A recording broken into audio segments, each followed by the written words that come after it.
Olá, pessoal. Meu nome é Thomas Seckschmidt, eu sou cofundador do movimento Capitalismo Consciente no Brasil, no Peru, na Colômbia, Equador, trabalho com isso em Israel, América Latina, Europa e Estados Unidos.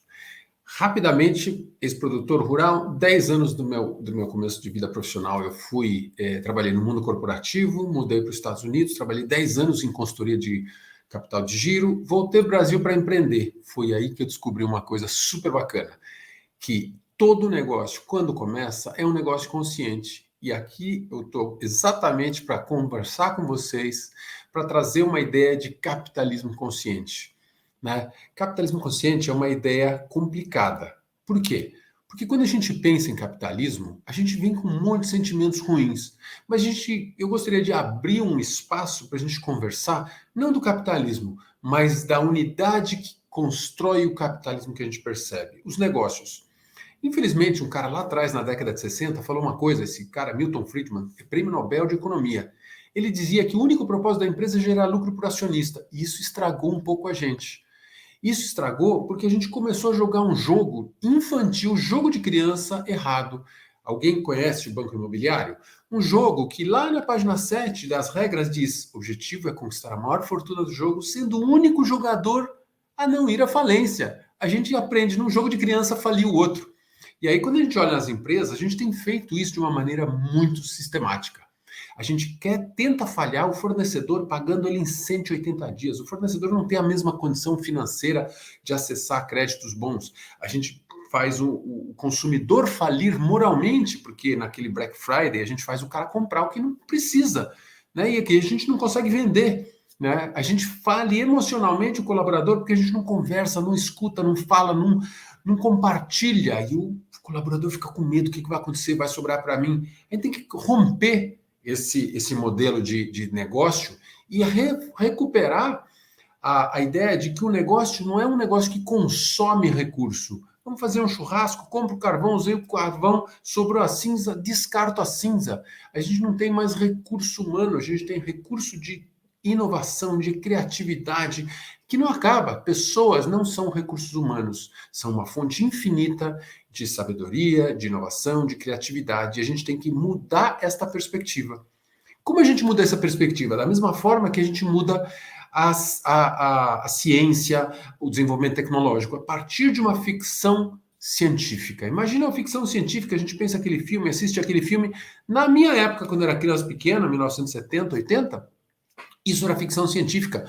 Teletrabalho, telemedicina, FaceTime, conversar por vídeo, por Zoom, máquinas fazendo comida, máquinas limpando a casa. O que aconteceu na pandemia? Exatamente isso. Esta ficção científica infantil se tornou realidade no nosso dia a dia. Mais que isso, se a gente olhar o celular que a gente tem na mão, ele tem mais poder de computação do que o primeiro foguete que chegou na Lua. Quem não lembra, provavelmente vai imaginar que o cara foi de carroça para a Lua, se esse celular que a gente tem na mão tem todo esse poder.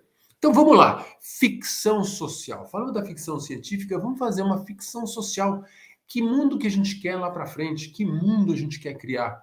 Isso vem da ideia que toda empresa tem uma razão social. Se você tem uma razão social, por que você não tem a ficção social? O mundo que a sua razão social está aqui para transformar e criar, para que o mundo seja melhor, tá certo? É uma pena que depois da razão social a gente entra em códigos, parâmetros e burocracia, tributos, e a gente perde um pouco da conexão do porquê a gente criou o nosso negócio. Mas eu não quero trazer isso agora, porque eu quero mostrar que grande parte das empresas que surgem no mundo, praticamente a maioria, surge com uma intenção de resolver um problema, trazer um benefício para o mundo, fazer alguma coisa melhor, tá certo? E o que a gente mostra a partir disso é que as empresas que conseguem se manter nesta filosofia têm valores muito familiares: compaixão, amor, afeto, alma, alegria.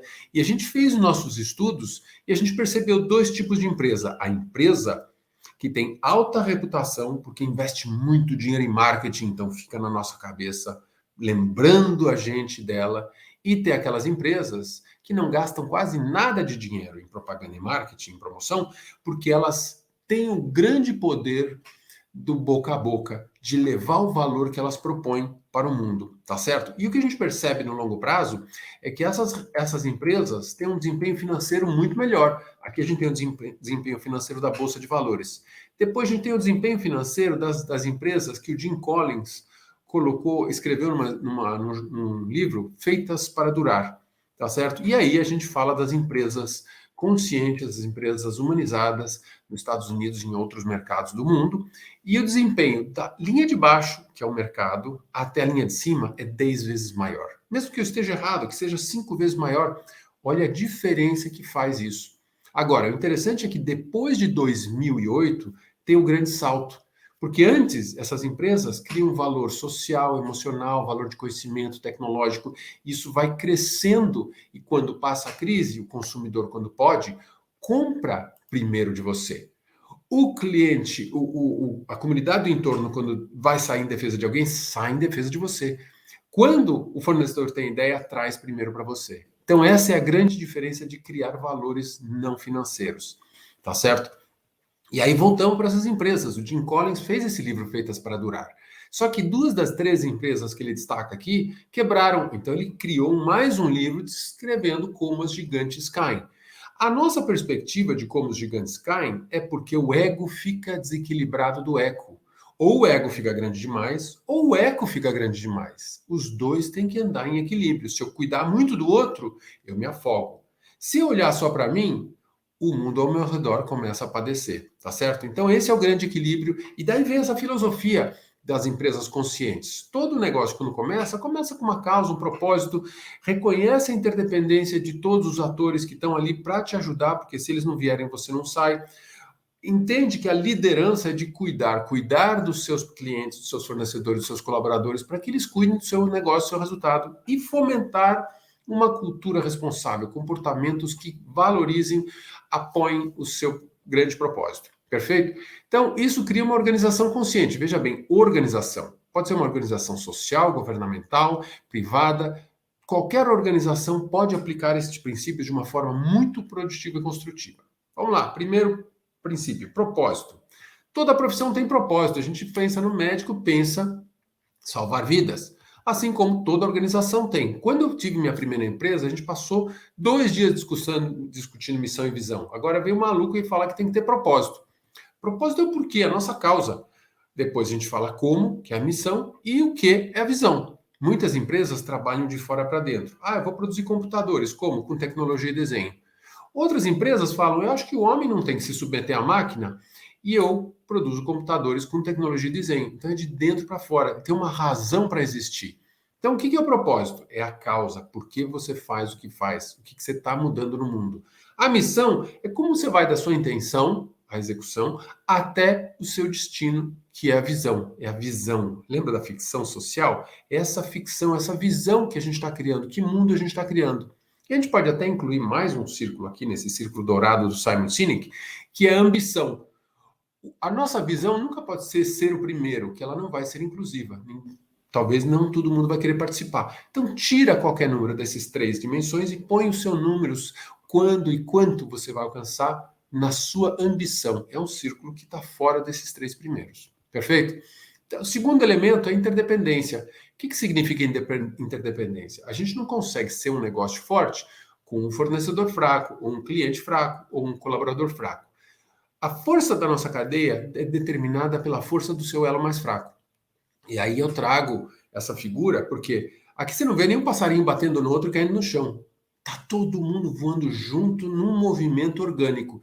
Esse é o exemplo de reconhecer a interdependência para a gente ser forte como ecossistema. Reconhecer que o concorrente está cada vez mais longe. E quanto mais a gente colaborar com quem está perto, mais forte a nossa região, o nosso sistema, o nosso país vai ser.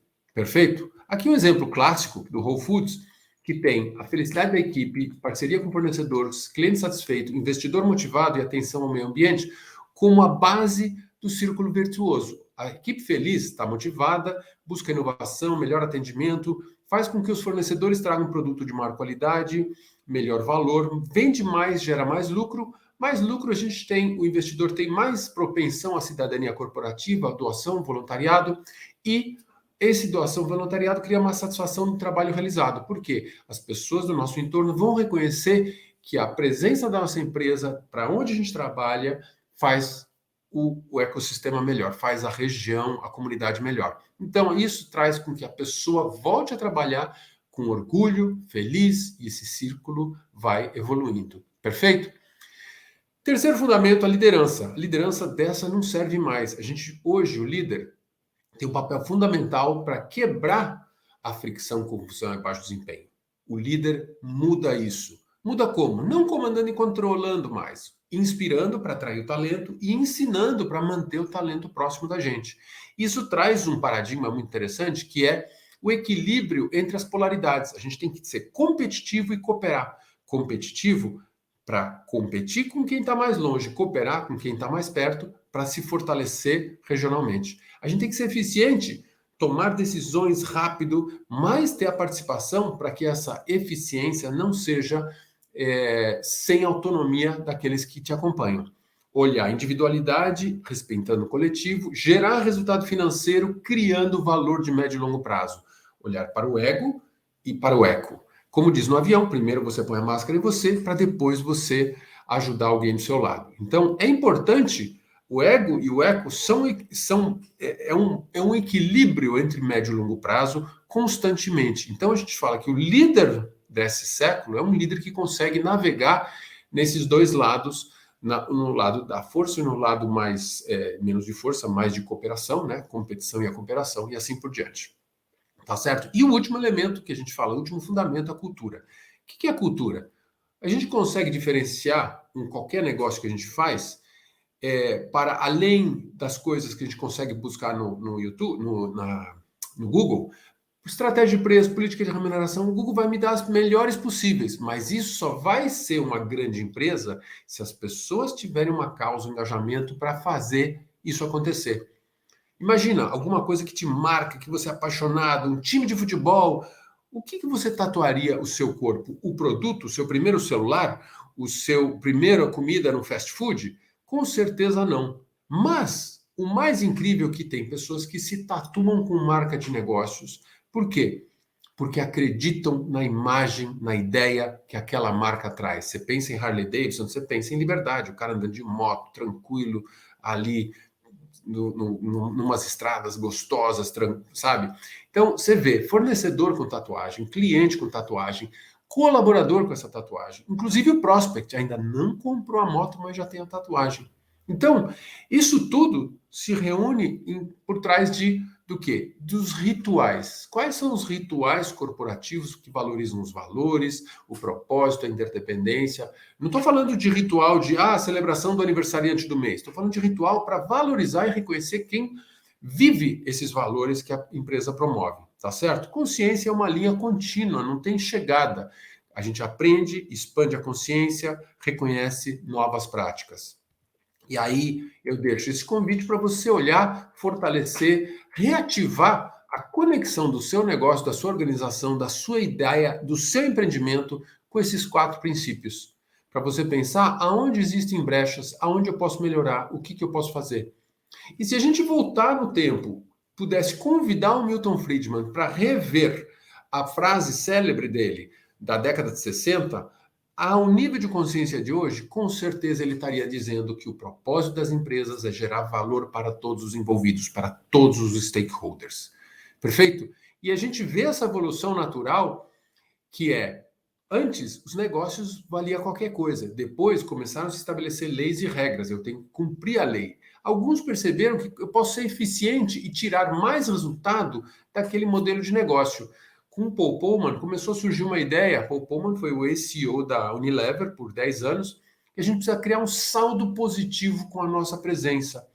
E já existem sistemas ou empresas ou negócios que falam em regeneração do nosso sistema para garantir a qualidade do nosso futuro. Perfeito? Você conhece empresas nos diversos caminhos, nas diversas etapas de desenvolvimento? Dá uma pensada, é legal entender isso, porque o nosso papel consumidor é muito forte em influenciar cada um desses níveis.